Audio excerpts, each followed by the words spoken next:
For the successful IT consultant, challenging clients' current thinking and selling new, creative, innovative solutions to a client must be an important area of skill. Yet doing this, I imagine, some clients will resist. How do you overcome this resistance? So that's an interesting point. You do get people naturally resistant to change, and it's something that's completely natural, and you must not only take into account of it, but understand it. I mean, if a consultancy came to my firm and tried to change the way I worked, I think I would offer some resistance.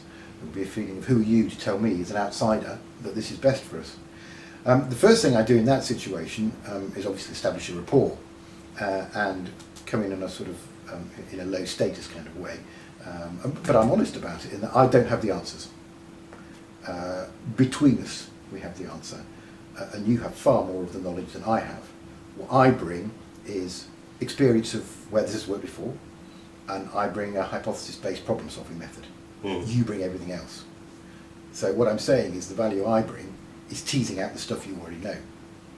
Why do you think people do resist new innovative ideas being brought to them by consultants? Is it an insecurity, a fear of taking them out of their comfort zone, in your experience? Yeah, it's both those things. I think human beings are naturally averse to change, and I think human beings are naturally averse to being told what to do by people they have not established a credible relationship with. And to be honest, I completely understand it, and I completely respect it, and I think and hope that comes across when I'm interviewing people for the first time.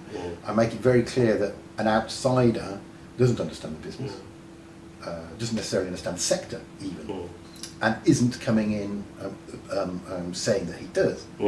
Again, what he does bring is the view from the outside, and experience of problem solving and partnering.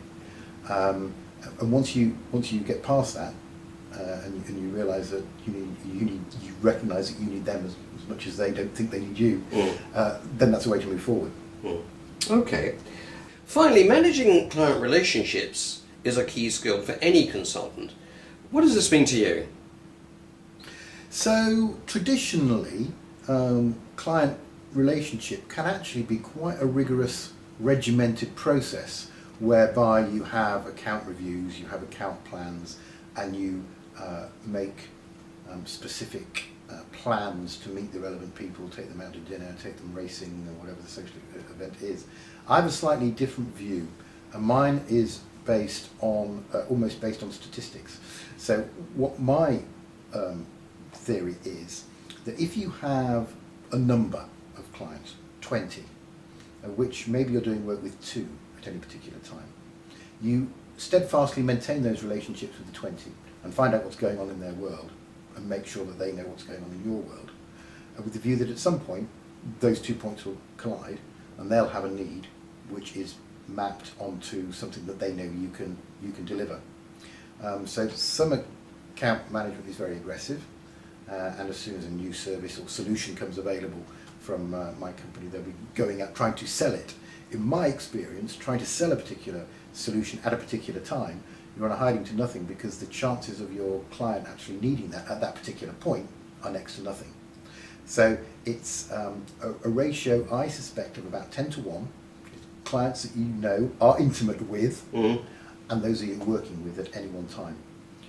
At the rest of the time, you're just maintaining and farming that relationship.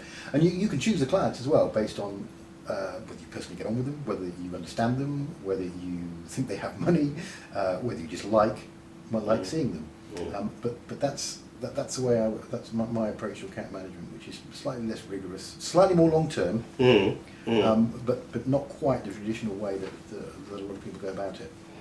But regular contact is a key element of that, for one reason or another. Yeah, so it goes back to intimacy, and it's not necessarily formal. It's a phone, it's a beer, it's a whatever suits you and that individual person. It's web research, it's whatever it is, so that you understand at any one time what one of your 20 or so key clients is doing at any one time. And of course that's a dynamic list. So people drop off for whatever reason, and other people come on for whatever reason. And as you do assignments, of course, you pick up new ones. So one of your success factors for any particular assignment is, I will build 2 more potential relationships to pop into my 20, Absolutely. Yeah. so that the list doesn't stagnate and go stale over time. Okay. Well, look, thank you very much for answering those few questions. In summary, it seems to me the best-in-class IT consultant is really effective in 7 different areas. And from what you were saying, those would be, first of all, thought leadership. Secondly, client knowledge and understanding, what you called client intimacy. Thirdly, this ability to think at a strategic, holistic level, as well as a technical level. Fourthly, the ability to diagnose and solve problems, the detective analogy, as you mentioned. Next, the creative and innovative thinking required in order to have the client see new ways of doing things and accept those. Relationship management, of course, to stay in touch, but to build the future business opportunities with a given client. That came across very strongly. And this idea of solution selling. The idea is that you are there to be an enabler of their future success, to partner them in that, and to bring solutions to assist them in that. Yeah, and I think it's very useful to break it down in those ways, because as a consultant you're stronger in some areas than others, and it's a nice neat checklist to go through as you pursue your assignments, your jobs, your career, and saying, actually, am I intimate enough with my client, or is my knowledge as good as it could be in certain areas? Have I written a thought leadership paper recently? Yeah. So I might use that list. Great. To make sure that I'm still on track. That's great.